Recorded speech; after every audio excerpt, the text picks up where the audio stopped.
అందరికీ నమస్తే. Welcome to అమ్మ దీవెన ఛానల్. ముందుగా మన కుటుంబ సభ్యులందరికీ వారాహి నవరాత్రుల శుభాకాంక్షలు. వారాహి నవరాత్రులు మనము అమ్మని సాయం సంధ్య వేళల్లో పూజిస్తాం కదండీ!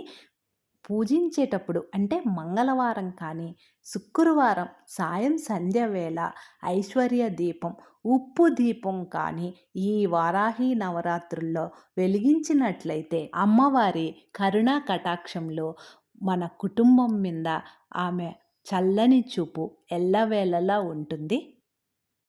మామూలు రోజుల్లో కూడా అంటే శుక్రవారం, మంగళవారం సాయం సంధ్య వేళలో ఇలా ఉప్పు దీపం వెలిగించవచ్చండి. ముందుగా మన దగ్గర వారాహిదేవి చిత్రపటము ఉన్నట్లయితే చక్కగా శుభ్రం చేసి పసుపు, గంధము, కుంకుమలతో అలంకరించి సుగంధభరితమైన పువ్వులతో చిత్రపటాన్ని అలంకరించాలి. తరువాత పసుపు, కుంకుమ సమర్పించి ఏ దీపాలకైతే మనము దీపారాధన చేస్తామో ఆ దీపాలను చక్కగా శుభ్రం చేసి పసుపు, కుంకుమలతో అలంకరించి నేల మీద అలాగనే పెట్టకుండా ఒక ప్లేటు కానీ తమలపాకు కానీ వేసి దాని మీద ప్రమిదలను ఉంచి అందులో ఆవు నేతిని కానీ నువ్వుల నూనెను కానీ వేసి 2 ఒత్తులు కలిపి ఒక ఒత్తిగా తయారు చేసి అందులో ఉంచాలి.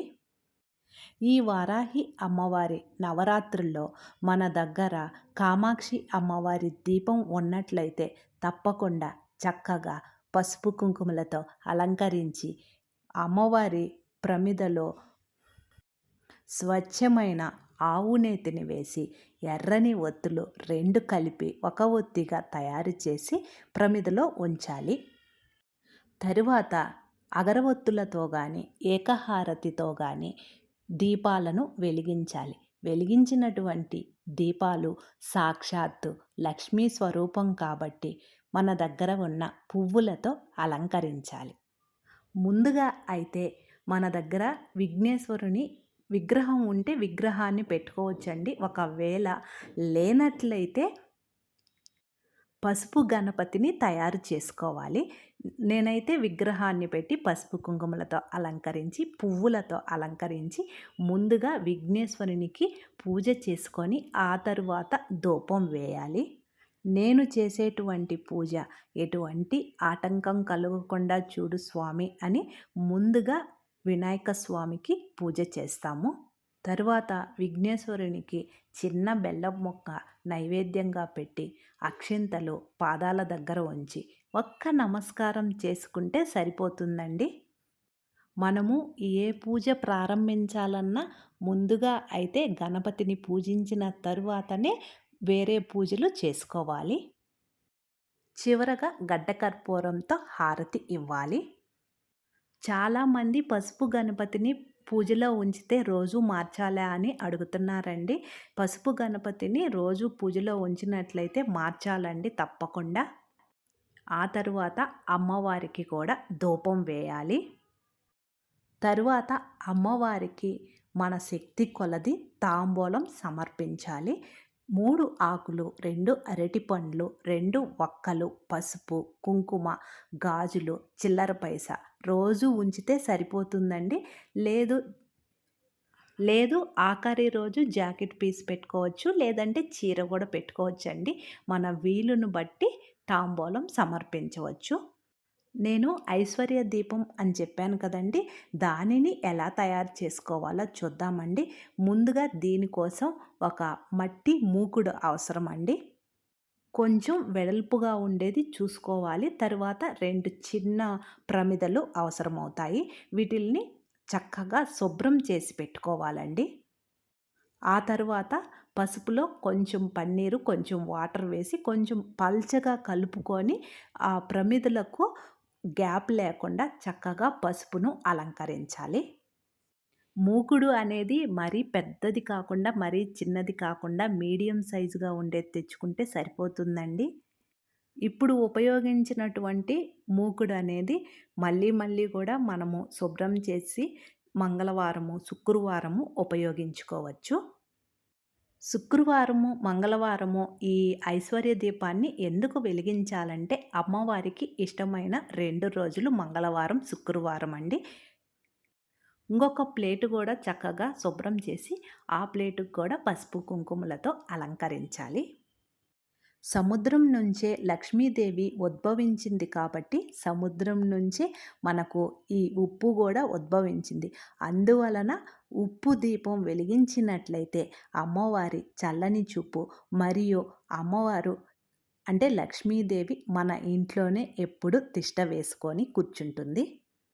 అంటే లక్ష్మీదేవి అంటే రాసులు రాసులుగా డబ్బులొస్తాయని కాదండి. ఆ ఇల్లు ఎప్పుడూ ప్రశాంతంగా సుఖ సంతోషాలతో ఆయురారోగ్యాలతో ఉంటారు. మనము పసుపు రాసినటువంటి ప్రమిదలకు కుంకుమ బొట్లతో అలంకరించాలి. 3, 5, 9 బొట్లు పెడితే సరిపోతుందండి. ఈ వారాహి నవరాత్రుల్లోనే కాదండి, మామూలు శుక్రవారాలలో ఇలా ఉప్పు దీపం ఏ ఇంట్లో అయితే వెలిగించినట్లయితే ఆ ఇంట్లో ఉండే నెగెటివ్ ఎనర్జీ పోయి పాజిటివ్ ఎనర్జీ వస్తుంది. చక్కగా ఇలా అలంకరించినటువంటి మూకుల్లో మనము ఉపయోగించుకోకుండా కొత్తగా ఉండే ప్యాకెట్‌లో నుంచి ఉప్పుని ఇందులో మూకుల్లో వేసుకోవాలండి. ఈ రాళ్ళ ఉప్పు అనేది కూడా మనము శుక్రవారం రోజు మన ఇంటికి తీసుకువస్తే చాలా మంచిది. ఇలా ఉప్పును వేసుకున్న తరువాత ఉప్పు మీద పసుపు, కుంకుమ, అక్షింతలతో అలంకరించాలి. అలంకరించిన తరువాత మనము 2 చిన్న ప్రమిదలు తీసుకున్నాం కదండీ! ఆ ప్రమిదలను ఒకదాని మీద ఒకటి ఇలా ఉంచాలి. తప్పకుండా స్వచ్ఛమైన ఆవు నేతినే ఉపయోగించాలండి ఈ దీపానికి మాత్రం. ఈ నేతిలో జవ్వాది పౌడర్ ఉంటుంది కదండీ! అది కాస్త వేస్తే వెలిగించినంత సేపు మంచి సువాసన వస్తుంది. అమ్మవారికి సువాసనాభరితమైనటువంటి దీపారాధన వెలిగిస్తే అమ్మవారు ఎంతో సంతోషిస్తారు. ఇలా సిద్ధం చేసి పెట్టుకున్నటువంటి ఉప్పు దీపాన్ని మనం ముందు వారాహి అమ్మవారు పెట్టుకున్నాం కదండీ! ఆ అమ్మవారి ముందు పెట్టాలి. తరువాత ఏకహారతితో గాని, అగరవత్తులతో గాని దీపారాధన చేయాలి. వెలిగించిన వెంటనే మన దగ్గర ఉన్న పువ్వులతో అలంకరించాలి. తరువాత చక్కగా అమ్మవారి అష్టోత్తరం చదువుకుంటే సరిపోతుందండి. అమ్మవారికి ఇష్టమైనటువంటి పానకం, వడపప్పు, చలిమిడి సమర్పించి ఒక కొబ్బరికాయ కొట్టుకుంటే చాలు. అంతేనండి. ఇలా ఈ శుక్రవారం అంటే వారాహి నవరాత్రుల్లో శుక్రవారం సాయంకాలం పూట ఇలా ఐశ్వర్య దీపాన్ని వెలిగించి చూడండి. తరువాత పక్క రోజు అంటే శనివారం రోజు ఈ ఉప్పుని తీసి ఎవరూ తొక్కని స్థలంలో పారే నీళ్ళల్లో వేయవచ్చు. లేదంటే చెట్టు మొదల్లో కూడా వేసి వాటర్ పోస్తే సరిపోతుందండి. మట్టి మూకుడు మాత్రం మీరు ఉపయోగించుకోవాలనుకుంటే మళ్ళీ చక్కగా శుభ్రం చేసి ఉపయోగించుకోవచ్చు. చివర్లో గడ్డ కర్పూరంతో గానీ, హారతి కర్పూరంతో గానీ అమ్మవారికి హారతి ఇస్తే చాలు. అంతేనండి. ఈ వారాహి నవరాత్రుల్లో శుక్రవారం సాయంకాలం పూట ఇలా ఐశ్వర్య దీపం పెట్టి చూడండి. అద్భుతమైన ఫలితాలు మీరే చూస్తారు. మామూలుగా వారాహిదేవి చిత్రపటాన్ని ఉంచి సింపుల్‌గా పూజ ఎలా చేసుకోవాలో మన అమ్మ దీవెన ఛానల్‌లోనే వీడియో అప్లోడ్ చేశానండి. అవసరం అనుకుంటే అది కూడా చూడండి. మన అమ్మ దీవెన ఛానల్ ఫస్ట్ టైం చూస్తుంటే మర్చిపోకుండా సబ్స్క్రైబ్ చేసుకోండి. వీడియో నచ్చితే ఒక లైక్ చేసి షేర్ చేయండి. ఉప్పు దీపం అంటే ఐశ్వర్య దీపం మేము ఇంతవరకు వెలిగించలేదండి. మాకు అలవాటు లేదు.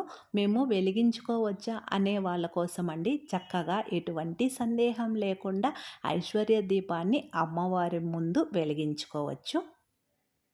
అంతేనండి ఈ వీడియో. నేను వేరొక వీడియోతో మీ ముందుంటాను. Thank you.